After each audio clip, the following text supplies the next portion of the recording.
হবে না।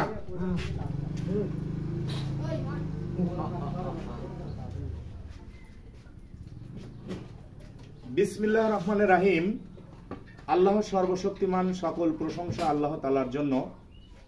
আপনারা জানেন সারা বিশ্বে জাতিসংঘ নামে একটি সংস্থা আছে, যে জাতিসংঘের সদস্য মুসলিম কান্ট্রি, হিন্দু কান্ট্রি, সকল দেশের সদস্যরাই। এই নরেন্দ্র মোদী এত বড় একটা খারাপ লোক। ওনার পূর্বের ইতিহাস চায়ের টি স্টল ছিল, মানে উনি রেল স্টেশনে চা বিক্রি করতেন। আমার ভাবতে অবাক লাগে যে এই ব্যক্তি প্রধানমন্ত্রী হলেন কি করে। প্রত্যেকটা ব্যক্তি একটা জাতিকে উপরের দিকে নিয়ে যেতে পারেন শিক্ষা দীক্ষায়। আসলে এই নরেন্দ্র মোদী একটা সাড়ে সারামজাদা লোক, যিনি আমাদের মুসলমানদের মসজিদ ভেঙে মন্দির উঠাচ্ছেন। আজ পাকিস্তান কি করছে? মিসাইল মারছে, বোমা মারছে ভারতে। একমাত্র কারণ হচ্ছে নরেন্দ্র মোদীর।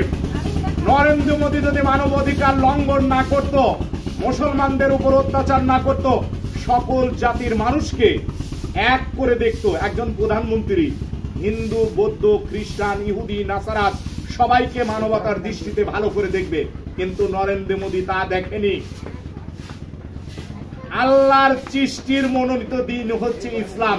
ইসলাম ছাড়া কোনো কিছু নেই, এটা নরেন্দ্র মোদীও জানে, ভালো ভালো হিন্দু উপাসকরাও জানে, খ্রিস্টান পাদ্রীরাও জানে, সবাই জানে।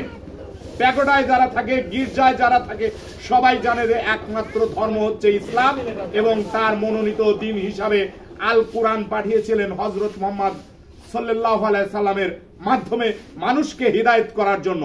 কিন্তু এই নরেন্দ্র মোদী এই সাড়ে সারামজাদাকে হেদায়েত করবে কে? হেদায়েত করবে আমাদের দেশের কারা জানেন? এই যে 5ই আগস্ট 2024 এই রকম ছাত্র জনতার মধ্য দিয়ে ভারতের মুসলিম সাম্রাজ্য নয়, ভারতের সমস্ত ধর্মের লোকজন নরেন্দ্র মোদীকে পদত্যাগ করাতে হলে হাতুড়ি পিটা করতে হবে।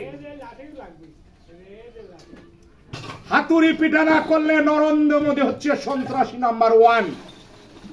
আপনারা সিনেমা দেখেছেন, যাদের মধ্যে মানবতা নেই তাদের মধ্যে কিছুই নেই, কিছুই নেই। নরেন্দ্র মোদী তিনি ভারতে শেখ হাসিনা সরকারের মতো বারবার নির্বাচিত হন নাই। শেখ হাসিনা যেমন পালিয়ে গেলেন, গট আউট 5 আগস্ট 2024, তেমনি অল্প দিনের মধ্যেই নরেন্দ্র মোদী কোথায় পালাবে সেটা আপনারা ভালো করে দেখবেন। একটা কথা বলেছিল মিঠুন চক্রবর্তী, যার জন্মস্থান বাংলাদেশের গৌর নদী বরিশাল জেলাতে। তিনি একটা কথা বলছিলেন যে মারবো এখানে, লাশ পড়বে শ্মশানে, খবর দেখি না, খবর পড়ি না, খবর তৈরি করি। অর্থাৎ জনগণ, ভারতের সমস্ত জনগণ যেদিন এক হবে নরেন্দ্র মোদীর গদি থাকবে না। এই রকম বাংলাদেশে কিছু সময় বলতো বঙ্গবন্ধুর কন্যা রাজনীতিতে সেরা, বলতো না? ইউনিয়ন পর্যায়ের ক্ষুদে ক্ষুদো লিটিল লিডাররা, ছোট ছোট নেতারা বলতো, রাজনীতি যদি জানে বঙ্গবন্ধুর কন্যাই জানে। 5ই আগস্ট, 36শে জুলাই অভ্যুত্থান, ছাত্র জনতা কত প্রকার ও কি কি, what is the student of the movement, Hasina, Sheikh Rehana এবং ওবায়দুল কাদের ভালো করে বুঝতে পেরেছে। আজ পর্যন্ত ওবায়দুল কাদেরের হদিস হয়নি। DB Harun, what is the Aynaghor, Aynaghor তৈরি করলেন ডিবি হারুন। তিনি কিশোরগঞ্জে মেয়েদের বলাৎকার করার একটা জায়গা তৈরি করলেন, রেস্টুরেন্ট তৈরি করলেন। সেখানে ভার্সিটির মেয়েদেরকে চাকরি দেওয়ার প্রলোভন দেখিয়ে কিশোরগঞ্জে নিয়ে যাওয়া হতো। কোথায়? Fire is DB Harun? আজ কোথায়? কিশোরগঞ্জে ওই রেস্টুরেন্টে, ডিবি হারুনের রেস্টুরেন্টে কুকুর বিড়াল পর্যন্ত সেখানে পায়খানা করে না। অর্থাৎ আজ আপনার, কাল আপনার নয়। এই কথা চিন্তা করে আমাদের এই ভিডিওটি লাইক করবেন, কমেন্ট করবেন, শেয়ার করবেন। YouTube channel Jahidul official media. আপনারা অনেক মিডিয়াই দেখেন, অনেক ভিডিও দেখেন, আসলে কথাগুলো বুঝতে গেলে ভেবে দেখুন। আমরা মুসলমানরা নির্যাতিত, নিপীড়িত। সবার কাছে আমি দোয়া চেয়ে বিদায় নিচ্ছি। সবচেয়ে আপনারা দোয়া করবেন নামাজ পড়ে।